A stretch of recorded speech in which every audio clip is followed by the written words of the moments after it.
제 이름은 유인정, 나이는 70을 갓 넘겼습니다. 사람들은 제게 아들 하나 잘 키워 이제 호강할 일만 남았다고들 하지만 어미의 마음이란 자식이 제 나이만큼 늙어도 늘 물가에 내놓은 어린아이 같은가 봅니다. 제 인생을 전부 바친 아들, 김치석. 그 아이는 제게 세상의 전부이자 그 어떤 의심의 여지도 허용되지 않는 절대적인 믿음의 대상입니다. 남편은 치석이가 초등학교에 갓 입학했을 무렵 불의의 교통사고로 허망하게 제 곁을 떠났습니다. 한순간에 가장을 잃고 어린 아들과 단둘이 남겨졌을 때의 막막함은 겪어보지 않은 사람은 모를 겁니다. 남편이 남긴 약간의 보상금과 전세 보증금이 전부였죠. 슬픔에 잠겨 있을 시간도 사치였습니다. 저는 당장 아들의 분유값과 기저귀 값을 벌어야 했습니다. 제가 할 줄 아는 것이라고는 음식 만드는 것뿐이었습니다. 친정어머니 어깨너머로 배운 손맛 하나는 누구에게도 뒤지지 않는다는 소리를 곧잘 들었거든요. 저는 남편의 보상금을 탈탈 털어 동네 골목 어귀에 작은 식당을 하나 열었습니다. 인정식당이라는 상호를 내걸고 뜨끈한 국밥과 집밥 같은 백반을 팔기 시작했죠. 식당 일은 전쟁이었습니다. 매일 동이 트기도 전인 새벽 5시에 일어나 육수를 끓이고 반찬을 수십 가지씩 만들어냈습니다. 점심시간이면 밀려드는 손님들로 눈코 뜰 새 없이 바빴고 저녁 장사가 끝나고 설거지와 가게 정리를 마치면 늘 자정을 넘기기 일쑤였어요. 제 손은 늘 마를 날이 없었습니다. 뜨거운 뚝배기에 데인 흉터와 칼질을 하다 베인 상처가 손등에 가득했고 굳은 살이 박여 거칠기 짝이 없었죠. 하지만 저는 제 손을 보며 한 번도 부끄럽거나 슬프다고 생각하지 않았습니다. 이 손으로 우리 치석이를 키워냈으니까요. 식당에서 나온 돈은 고스란히 치석이의 학원비가 되고 새 옷이 되고 대학 등록금이 되었습니다.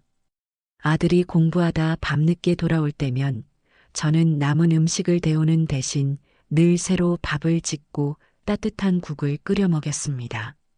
내 자식 입에 들어가는 것만큼은 최고여야 한다는 것이 제 신념이었거든요.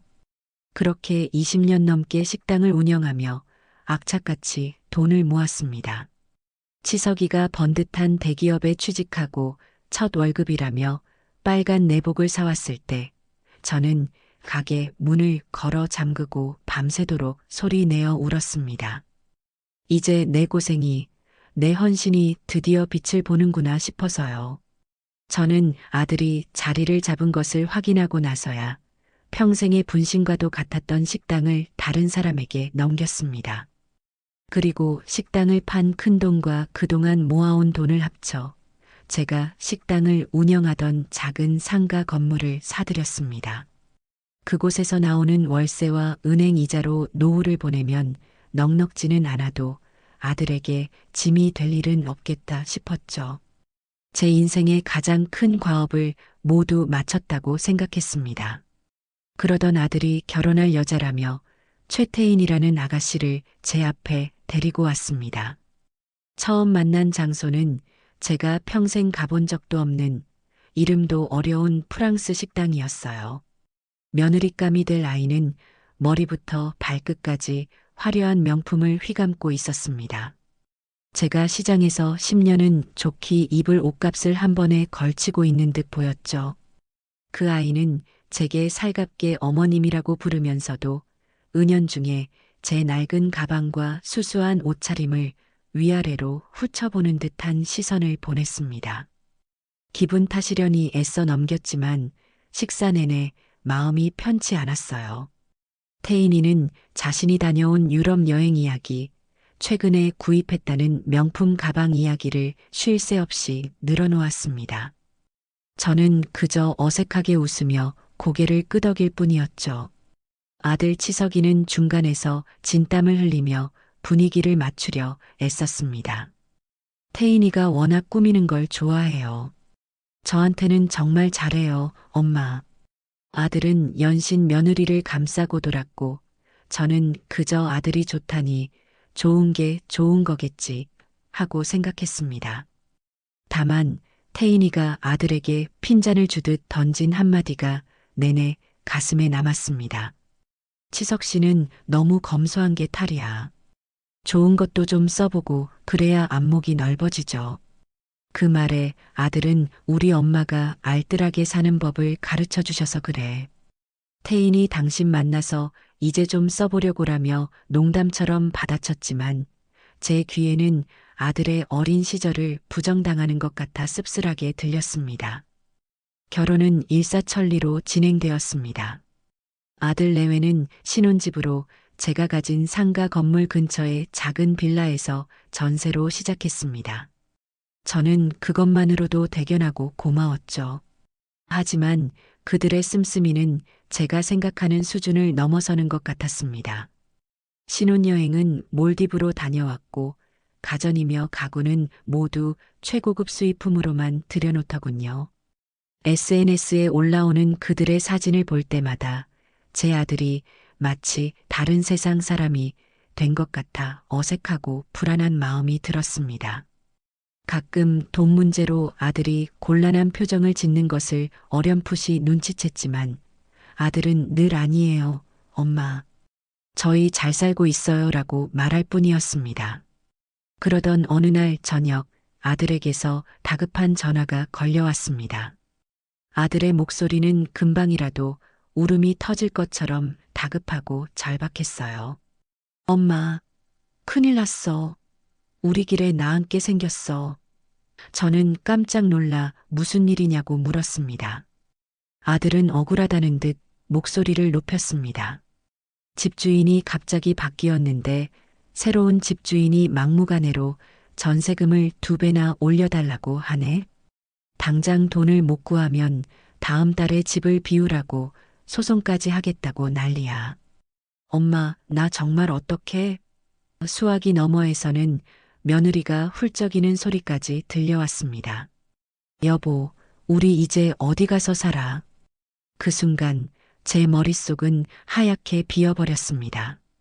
내 아들이 내 자식이 살던 집에서 쫓겨나 길거리에 나앉게 생겼다는 공포가 제 온몸을 덮쳤습니다. 그들이 말하는 이야기에 어떤 의심도 할 수 없었어요. 그것은 제게 진실이냐 거짓이냐의 문제가 아니었습니다.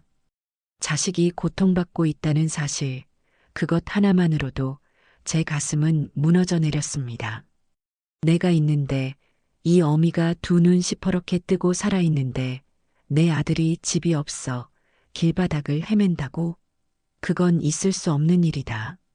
저는 한치의 망설임도 없이 아들을 달랬습니다. 치서가, 울지 마라. 아무 걱정하지 마. 이 엄마가 다 해결해 줄게. 너희는 절대 길에 나앉는 일 없을 거다. 전화를 끊자마자 저는 곧장 자리에서 일어났습니다. 그리고 제 평생의 재산 목록이 적힌 서류함을 꺼내 들었죠. 답은 정해져 있었습니다. 제가 가진 마지막 보루, 그 상가 건물을 파는 것이었습니다. 그 건물을 팔면 서울 시내에 번듯한 아파트 한 채를 사고도 남을 돈이 나올 터였습니다. 그 돈으로 아들 내외의 집을 사주고 다시는 돈 때문에 서러움을 겪지 않게 해주고 싶었습니다. 다음 날 저는 곧장 부동산에 찾아가 상가 건물을 금매로 내놓았습니다. 평생을 바쳐 이룬 제 노후 자산이자 마지막 자존심이었지만 아들의 눈물 앞에서는 아무것도 아니었습니다. 며칠 후 저는 아들 부부를 불렀습니다. 그리고 그들 앞에 새로 계약한 아파트 등기 서류를 내밀었습니다. 서울에서도 살기 좋기로 소문난 동네에 30평이 훌쩍 넘는 새 아파트였습니다. 아들은 제 손을 잡고 펑펑 울었습니다. 어머니, 저희 때문에 이게 무슨 고생이세요? 이 은혜를 어떻게 다 갚아요? 며느리 태인이도 눈이 퉁퉁 붓도록 울며 제게 말했습니다. 어머님, 정말 감사해요. 저희 평생 이 은혜 잊지 않고 꼭 효도하며 살게요. 저는 눈물을 흘리는 아들과 며느리의 모습을 보며 잘한 결정이라고 생각했습니다.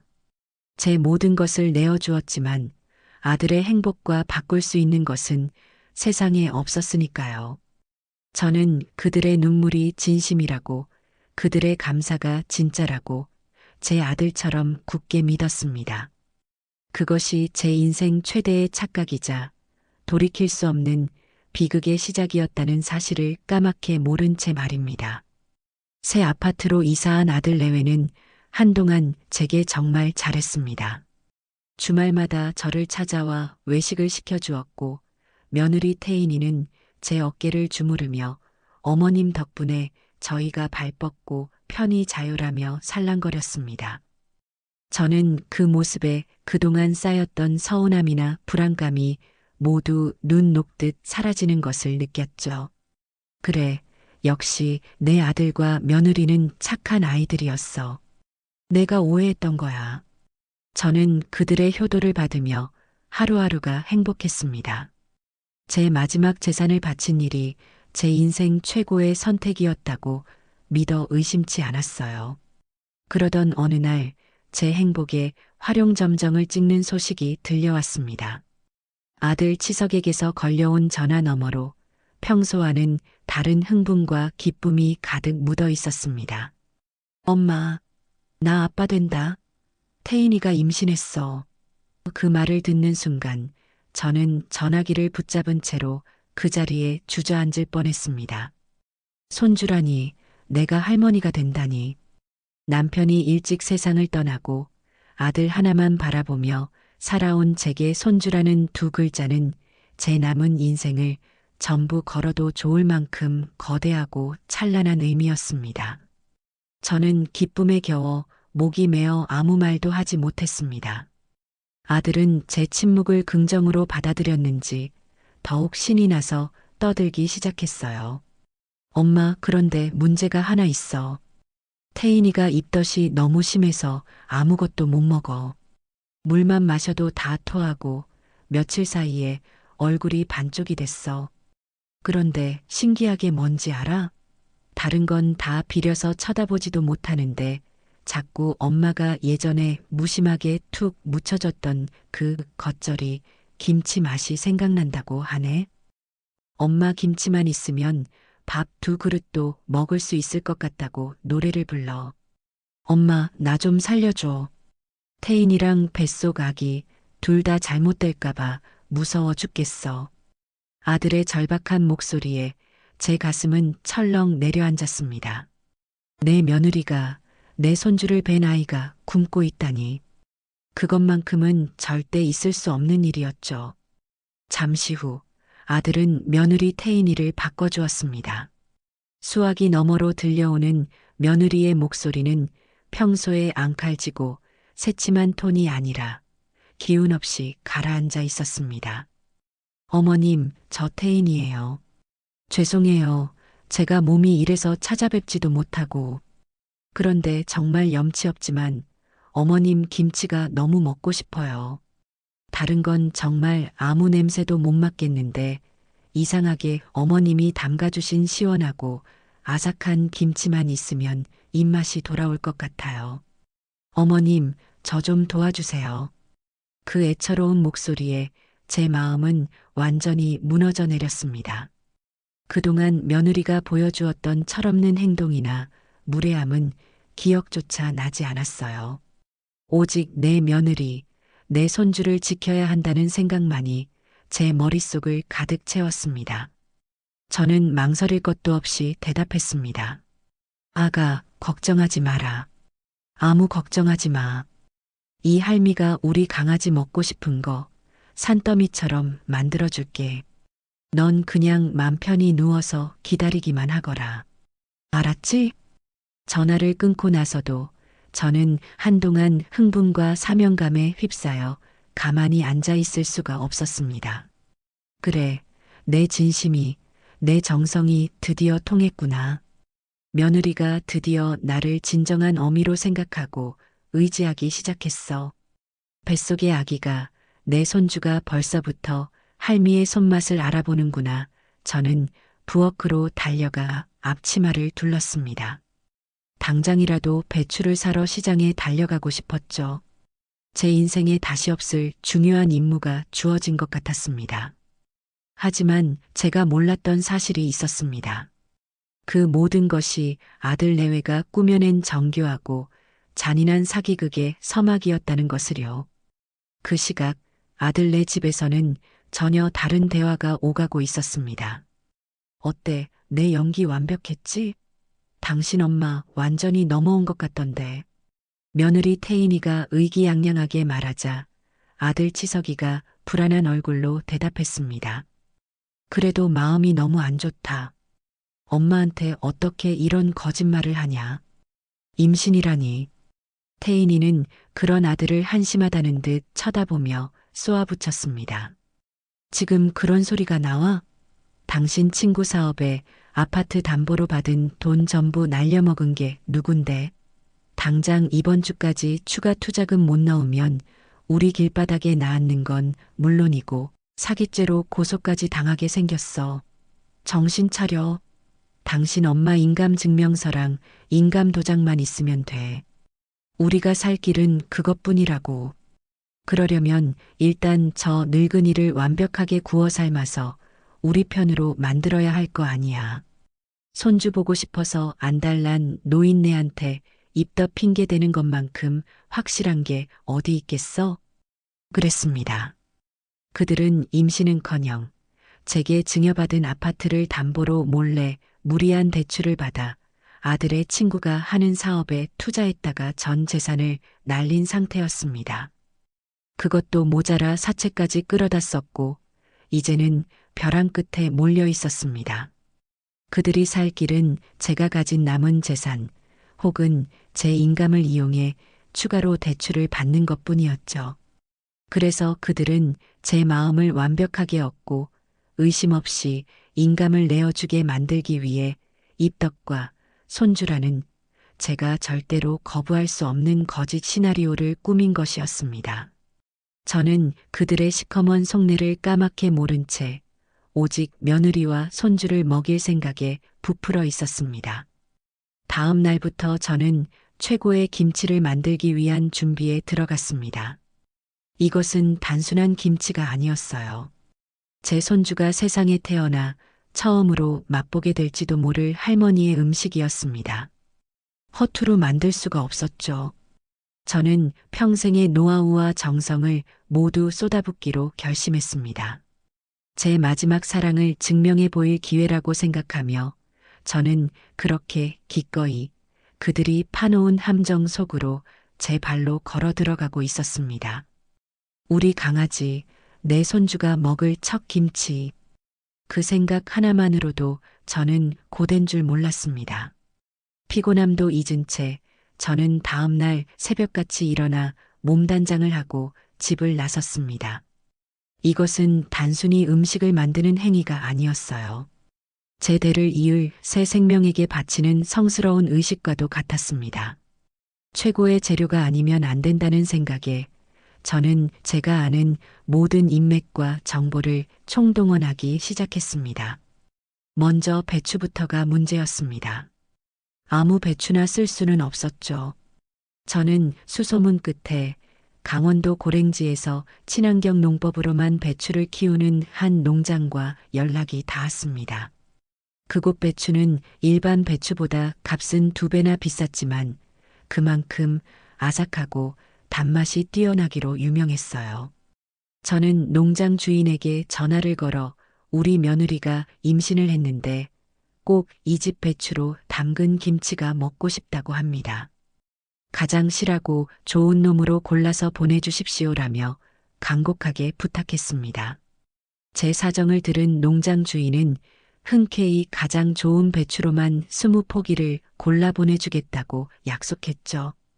고춧가루는 김치의 심장입니다. 저는 제가 20년 넘게 식당을 하며 거래했던 읍내에서 가장 오래되고 믿을 만한 방앗간으로 향했습니다. 방앗간 주인은 저를 보자마자 반갑게 맞아주었죠. 저는 주인에게 말했습니다. 사장님, 올해 나온 해고추 중에 가장 빛깔이 곱고 맵기만 한 게 아니라 단맛이 도는 최상급 태양초가 있겠지요? 제게 좀 파시지요. 그러자 주인은 창고 안쪽에서 비단 보자기에 싼 무언가를 조심스럽게 꺼내왔습니다. 이건 다른 곳에는 내놓지도 않고 아주 귀한 손님들께만 파는 특품입니다. 인정식당 사모님 아니면 제가 이걸 내놓지도 않습니다. 보자기를 풀자 눈이 부실 정도로 붉고 고운 입자의 고춧가루가 모습을 드러냈습니다. 향긋하고 달큰한 향이 코를 찔렀어요. 저는 값도 묻지 않고 그것을 전부 사왔습니다. 젓갈이며 소금도 마찬가지였습니다. 강화도에 사는 친구에게 부탁해 가장 좋은 새우젓을 공수하고 천일염은 3년 동안 간수를 빼쓴 맛이 전혀 없는 최상품으로만 준비했습니다.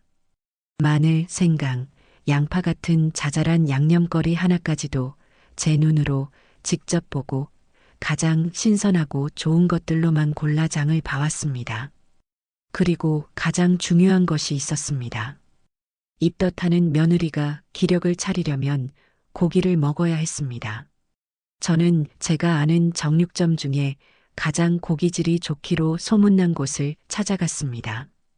그리고 사장님께 사장님, 이 집에서 가장 좋은 암돼지 삼겹살하고 목살 부위 좀 넉넉하게 주십시오. 기름기가 너무 많지도 퍽퍽하지도 않은 것으로요.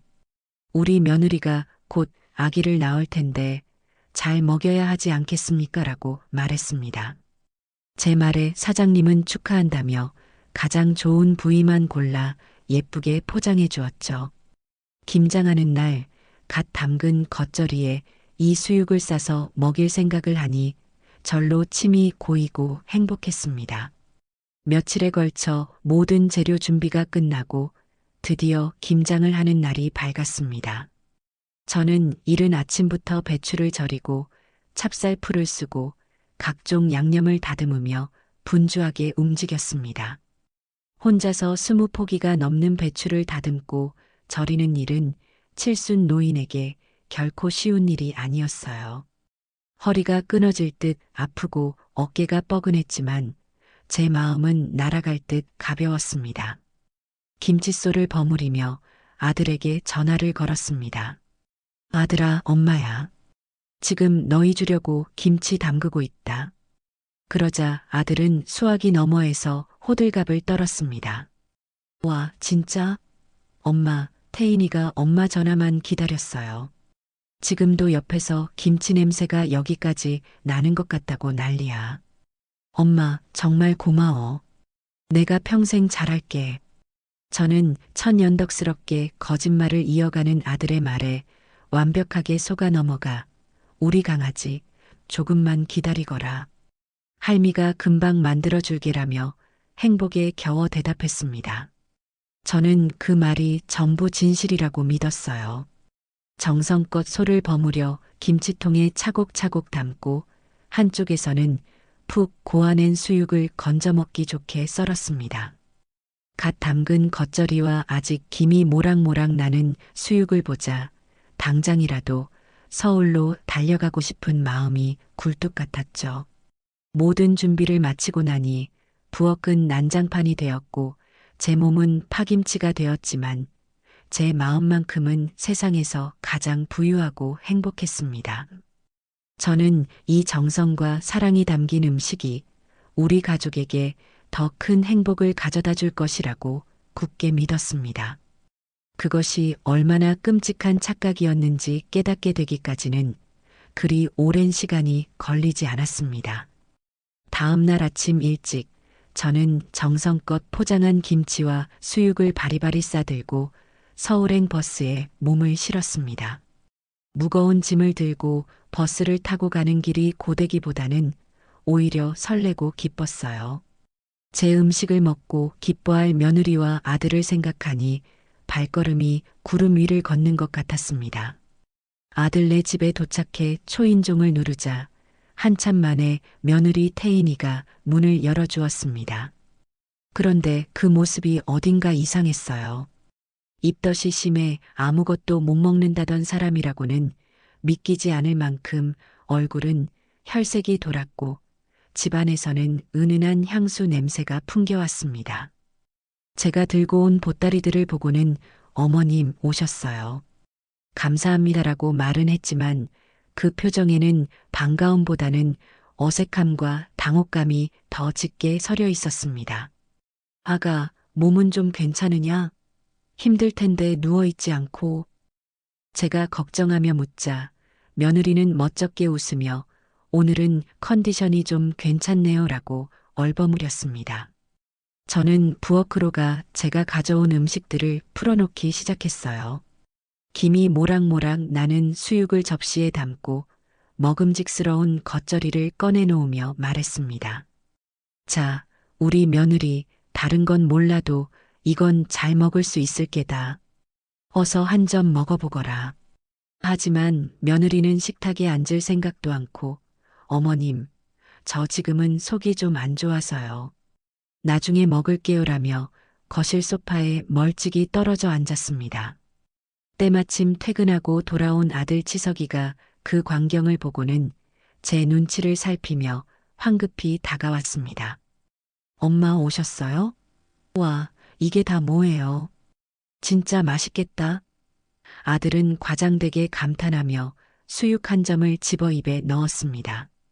역시 우리 엄마 손맛은 최고야. 저는 아들에게 너만 먹지 말고 자네 아내 좀 챙겨주거라. 입덧 때문에 고생인데 고기라도 먹어야 기운을 차리지라고 말했습니다.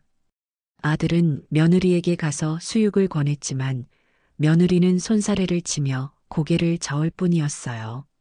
그들 사이에 흐르는 미묘하고 차가운 기류에 저는 무언가 잘못되었다는 것을 어렴풋이 느끼기 시작했습니다.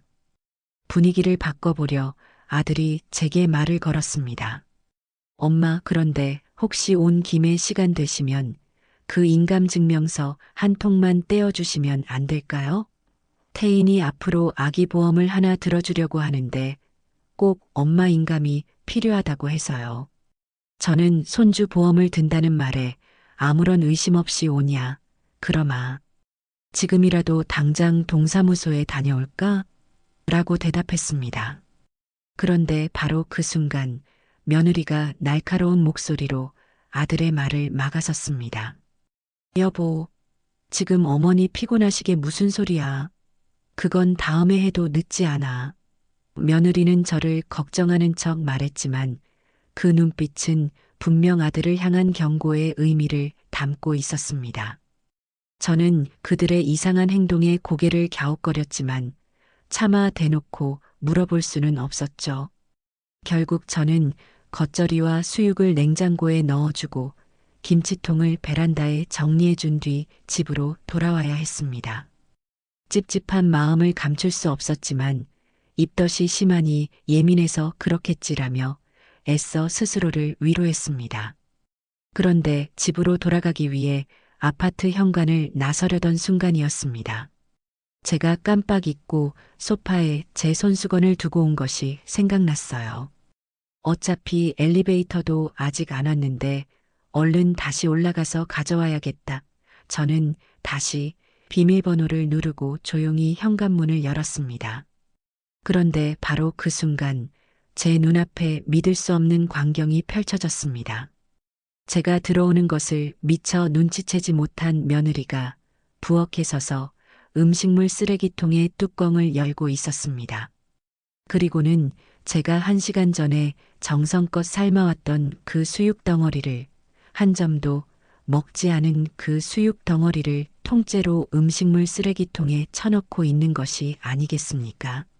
그것도 모자라 제가 겉절이 맛이라도 보라며 따로 작은 통에 담아주었던 그 김치까지 함께 버리고 있었어요. 저와 눈이 정면으로 마주친 며느리는 마치 귀신이라도 본 사람처럼 경악하며 그 자리에 얼어붙었습니다. 제 손에서는 힘이 풀려 들고 있던 가방이 바닥으로 툭 떨어졌습니다. 머릿속이 하얘지고 아무 소리도 들리지 않았어요. 오직 음식물 쓰레기통 안으로 처박히는 제 수육과 김치의 모습만이 슬로우 모션처럼 반복해서 보일 뿐이었습니다. 지금 뭘 하고 있는 거냐? 제 목소리가 저도 모르게 튀어나왔습니다. 며느리는 당황한 나머지 횡설수설 변명을 늘어놓기 시작했습니다. 어머님, 그게 아니라요. 제가 잠깐 냉장고 문을 열어놨더니 고기에서 이상한 냄새가 나는 것 같아서, 네, 상한 것 같아서 버리려고 했던 거예요. 김치도 그렇고요. 1시간 전에 가져온 음식이 어떻게 상할 수가 있는지. 앞뒤가 전혀 맞지 않는 말도 안 되는 거짓말이었습니다. 저는 그 자리에 못 박힌 듯 서서 음식물 쓰레기통과 며느리의 얼굴을 번갈아 쳐다보았습니다. 제 행복했던 세상에 거대한 균열이 생겨나는 순간이었습니다. 며느리 태인이의 변명은 귀에 들어오지도 않았습니다. 고기가 상한 것 같아서 그 말도 안 되는 소리가 제 머릿속에서 맴돌았지만 저는 더 이상 그 아이와 말을 섞고 싶지 않았어요. 제 눈은 오직 음식물 쓰레기통 안에 처박힌 비참한 몰골의 수육과 김치를 향해 있었습니다. 제 사랑과 정성이, 제 희망과 기쁨이 시커먼 오물과 뒤엉켜 있었습니다. 입덧한다던 며느리, 제 김치만 먹고 싶다던 그 애처로운 목소리가 거짓말처럼 아득하게 느껴졌습니다. 어머님, 정말이에요. 믿어주세요. 며느리는 제 팔을 잡고 애원했지만 저는 그 손을 뿌리치고 뒷걸음질 쳤습니다. 그 아이의 손이 닿는 것만으로도 소름이 끼쳤거든요. 거실에 서 있던 아들 치석이는 이 상황을 어찌해야 할지 몰라 안절부절 못하며 서 있기만 했습니다. 엄마, 태인이가 정말 실수로. 아들 역시 며느리의 거짓말에 동조하며 저를 기만하려 들었습니다. 저는 두 사람의 얼굴을 번갈아 쳐다보았어요. 제 평생을 바쳐 사랑하고 믿었던 두 사람이 지금 한패가 되어 저를 바보로 만들고 있었습니다. 순간 며칠 전 아들이 제게 했던 말이 뇌리를 스치고 지나갔습니다. 태인이 앞으로 아기 보험을 하나 들어주려고 하는데 엄마 인감이 필요해서요. 그리고 오늘 인감증명서를 떼어달라던 아들과 그것을 다급하게 막아서던 며느리의 모습, 버려진 수육과 김치, 이 모든 조각들이 제 머릿속에서 섬광처럼 하나로 합쳐지기 시작했습니다. 무언가 거대한 이상한 낌새가 제 온몸의 감각을 곤두세웠습니다. 지금은 감정에 휩쓸려 울고불고할 때가 아니었어요. 정신을 차려야 했습니다. 이 모든 일의 배후에 도사리고 있는 진실을 알아내야만 했습니다. 저는 애써 평정을 가장하며 말했습니다. 알았다. 상해서 버렸다니 어쩔 수 없지. 내가 괜한 오해를 했구나. 제 뜻밖의 반응에 아들과 며느리는 잠시 안도하는 표정을 지었습니다. 저는 한숨을 쉬며 거실 소파에 주저앉았어요. 아이고, 내가 갑자기 혈압이 오르는지 머리가 띵하구나. 물 한 잔만 갖다 주겠니? 제가 머리를 감싸주며 아픈 척하자 아들은 걱정스러운 얼굴로 엄마 괜찮으세요? 제가 얼른 물 가져올게요. 라며 부엌으로 달려갔습니다. 며느리도 아들을 따라 부엌으로 향했죠. 저는 그 짧은 순간을 놓치지 않았습니다.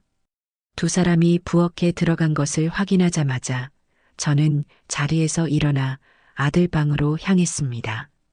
심장이 미친 듯이 뛰었지만 걸음은 이상할 정도로 차분했어요. 아까 화장실을 다녀오다 얼핏 보았던 책상 위에 어지럽게 흩어져 있던 서류들이 제 목표였습니다. 손수건을 찾으러 왔다. 저는 스스로에게 그렇게 되뇌며 방 안으로 들어섰습니다.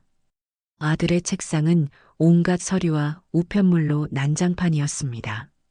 저는 서류들을 뒤지는 척하며 눈을 크게 뜨고 그 내용을 샅샅이 훑기 시작했습니다.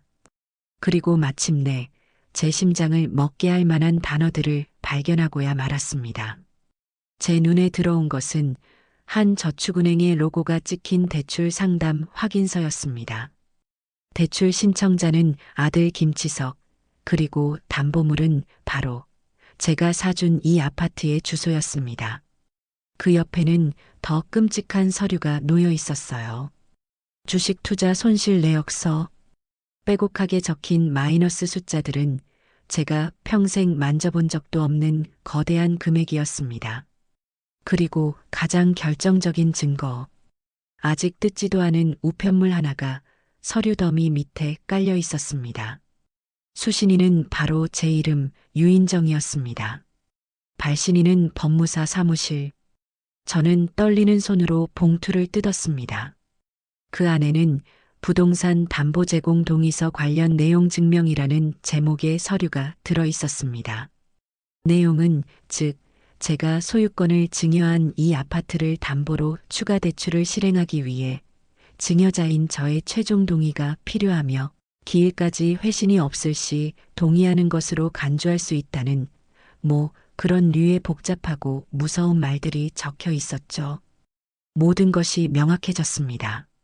입덧도 손주 보험도 김치 타령도 전부 거짓말이었습니다.